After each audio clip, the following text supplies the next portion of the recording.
Hello and welcome. This is a video in response to Antonio Subirats, who's an extremely silly man who makes extremely silly videos about NASA, about flat Earth, and a number of other things. Um, a few months ago, he published a video about the lunar lander, or as he calls it, the lunacy lander. Um, I'm going to play just a little bit of it so you get a feeling for the way that Antonio likes to approach what are quite serious subjects. Landings on the moon were one of the most momentous achievements that mankind has ever made, and this is how Antonio likes to treat things. Hello, and welcome to the second part of Luna Cylinder from NASA. Oh, it's so funny. Look, in the photograph with the lunar lander, before we didn't see the rover, the moon rover. Yes, they took a moon rover, a little jeep, to the moon because it's so tiring to walk from here to somewhere else. So they took a lunar rover to, for more fun. Probably for more viewers because people were not so interested. A lot of people saying it's not true. So here we have. We cannot blow so much because the photograph not so good. But here we have some more cardboard.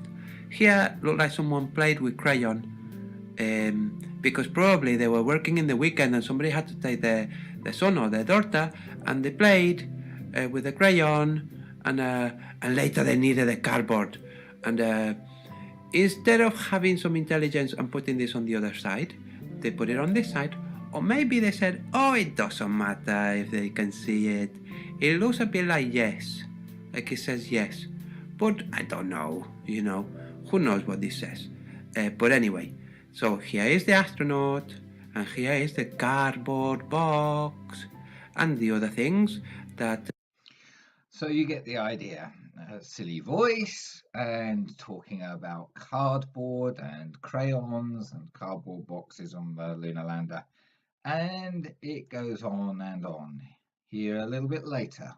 Funny said, in England we have some sweets called Quality Street, and the Quality Street sweets they have a plastic outside with the name, and inside they have another plastic, and it's indestructible. You cannot break it with your teeth. You have to burn it. I don't know, but anyway, he said maybe this is made of Quality Street paper, and it's true. Maybe it is, but anyway. So here we go. This is cardboard or something like cardboard. But So you get the idea. And on and on and on he goes in his silly voice talking about cardboard and sweetie wrappers. Milky Way looks so far away. I don't know. But they are here in this photograph. I have not done Photoshop and things like this. This would be cheating. So, but NASA, they like to do Photoshop. So, I hope you enjoyed this extra little piece for the other thing that I made. This really is cardboard, and this really is real. This is not something. This photo, you know where I found this photo? I spent so long, no, I did not really. I just went to Yahoo and I wrote lunar lander images, and there you go. Lots of images of lunar lander, including this one. I didn't have to. So that's the way that Antonio likes to try to discredit the lunar lander, the lunar landings, by putting on a silly voice and making assertions about how the lander was constructed and claiming to have done a little bit of research, okay, just going on to Yahoo and typing in lunar lander and seeing what pictures he could find. How very grown up, how very intellectual. So let's do some proper research about the lunar lander, shall we? and see whether this really is cardboard, whether these really are sweetie wrappers.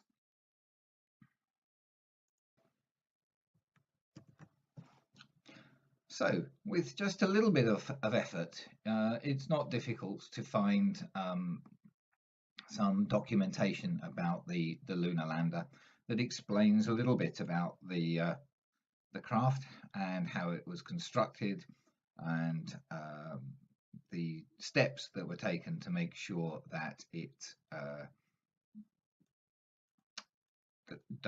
was able to do the job that it was designed for.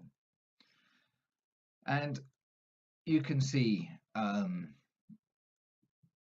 here that the construction of the lander itself is made of a large part of it of aluminium, and this is the actual structure of the crew compartment kind of portion of it, and this shows the separate ascent stage and the descent, what they call the descent stage. The whole thing of it descended, and only this part went back up to the command module. And obviously they look quite different, and that's because the outer part of the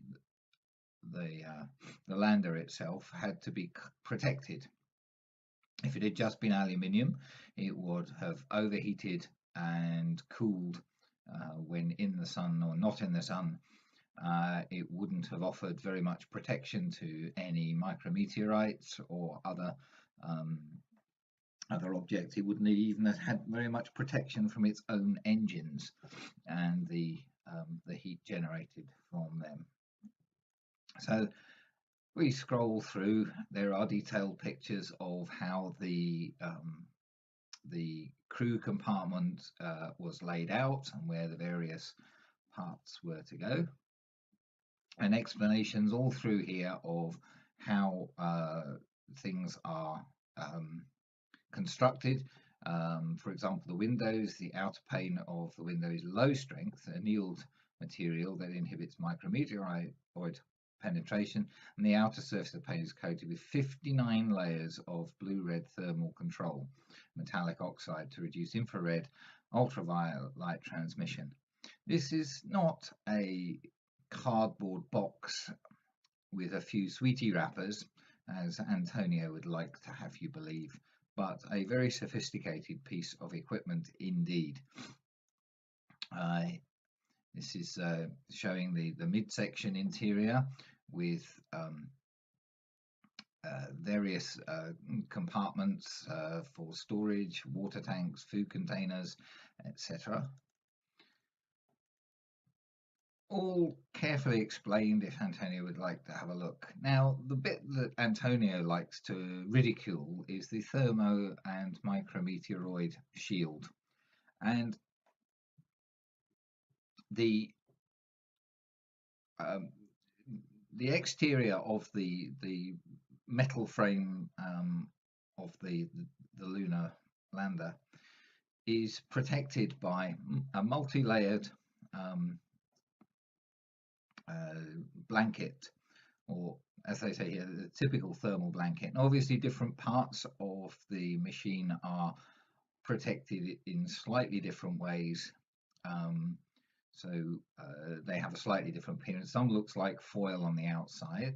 It's actually this aluminized polyamide or mylar above the skin. Some of it then has an Inconel mesh or nickel foil protective layer on the outside, which is what Antonio likes to refer to as cardboard. And you can see that it's a multi-layer. There are up to 15 layers, I think, of these sheets with other layers of other materials to provide a very efficient thermal blanket, which is also resistant to penetration by very small micrometeoroids that are likely to be hitting the lunar lander at some point. You can see how the taped joints are done. There are single tape joints where there's tape overlapping. This is a multi-layered sheet, not a single layer. But you also have folded seams where the layers are folded over and then taped into place to hold the whole structure together. And there's explanation for how the micrometeoroid protection would actually work, um, showing the spaces that would exist between the various layers of the outer shield, the blanket, and the inner skin of the module. And remember, this is also providing thermal protection, not just micrometeoroid protection. This is the descent stage, showing some detail of how the legs are constructed. And if we continue to scroll on, we see more detail of the quite complex strutting mechanism that was employed to provide landing legs that would do the job necessary. How struts had a kind of honeycomb shock absorbing material for the landing. Again, more details of the downlock mechanism. So once it's landed, how it locks into place so that the whole structure becomes firm and rigid. And here you can see how the lunar module had to be packaged into the stage just below the command module. So this is the capsule that returned to Earth. Here is the remainder of the command module, which went to the moon and back, so it needed to have its own rocket motor and fuel and so on. And then there is this stage beneath, which had the lunar landing module. And when the Saturn V rocket blasted off and the various lower stages were jettisoned once the rocket fuel had been expended, and the command module separated from this module, the lunar lander was removed from inside here after docking to the end.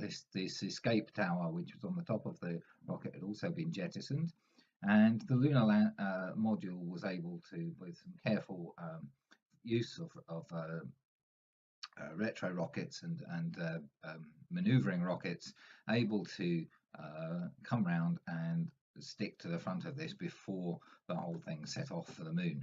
So it had to be packaged into this part of the spacecraft in a way that would allow it to be removed and legs folded up, but in a way that allowed them to open up and be deployed later on once they got to the moon.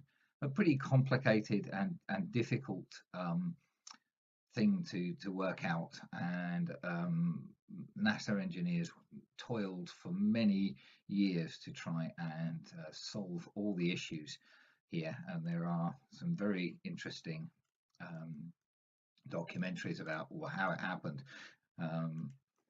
Not all of it reflecting very well on the companies. They had lots of problems, lots of issues, but eventually got it. Here you can see the various explosive kind of systems that we used. So when the upper part had to release from the lower part to take off to go back to the command module, there are various explosive bolts and whatnot in the area in here that had to release to allow it to fly back up.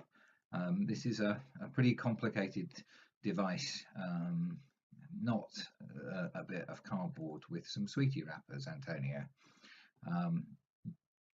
More details here, and this is just a quick overview document.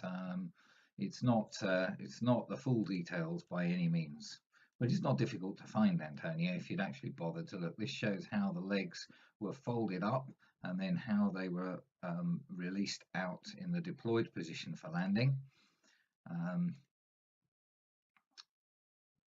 Again, more details on aspects of the stage separation and the propellant tank pressurization that was needed before and after firing to release these bolts so that the thing could fly back up.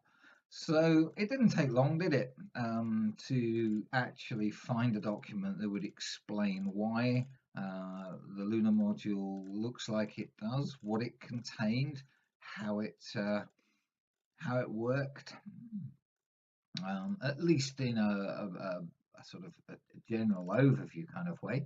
And if you bother to actually search and look, you can find more detailed documents explaining in great detail exactly how the lander was put together, how it did the job that it did.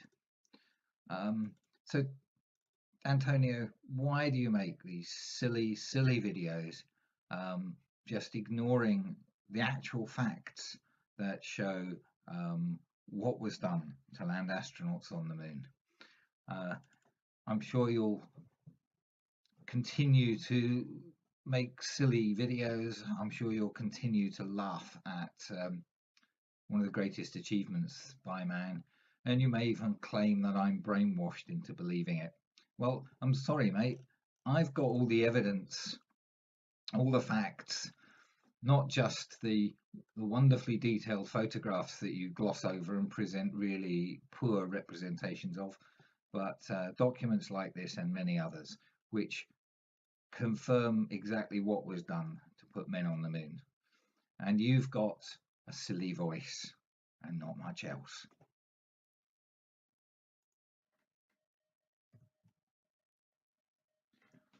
So let's also have a look at some pictures that we can get of the inside of the landing module. So I believe this is the exhibit on at a museum, one of the museums in America. But you can see just how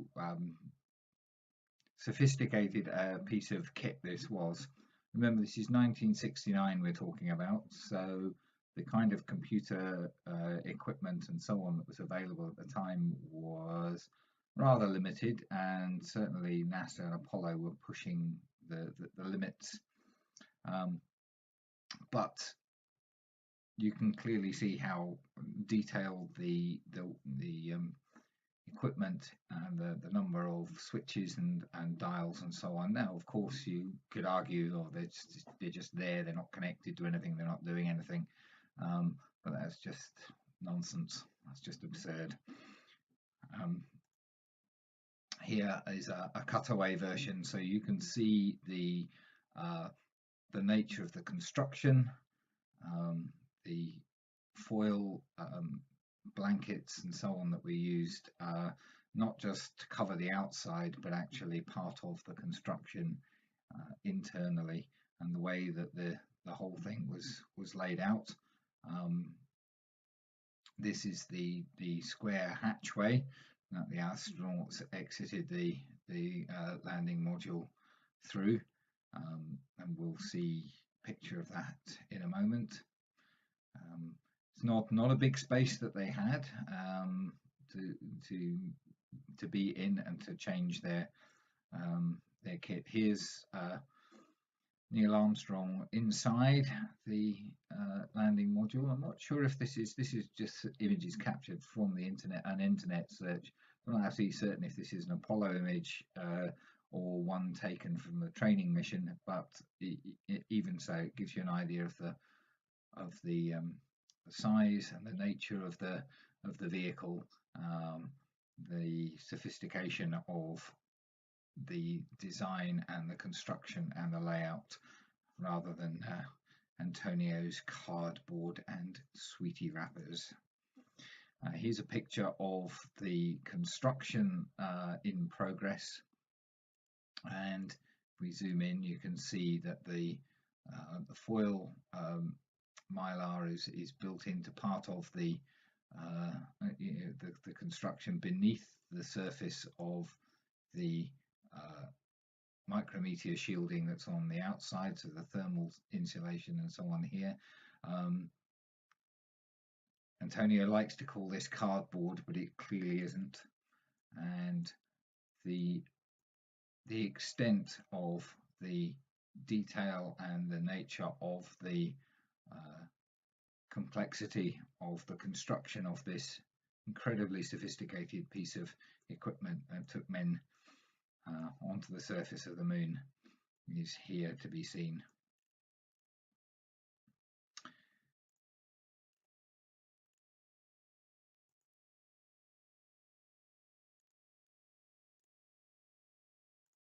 And here is the LEM on the surface of the moon. You can see the hatch open and Buzz Aldrin waiting to emerge. The bits that Antonio likes to refer to as cardboard are in fact shielding of one description or another.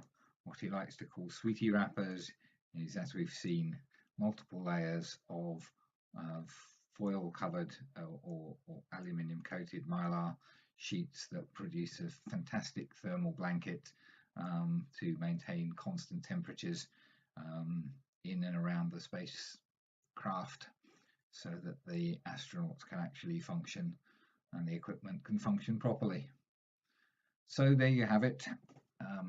Antonio thinks it's cardboard and sweetie wrappers, and in fact it's an incredibly sophisticated piece of kit. And there's a lot more information out there. Why not go and research it, actually find out how the machine was constructed, what it could do, what it did for the astronauts, and how it worked on the moon.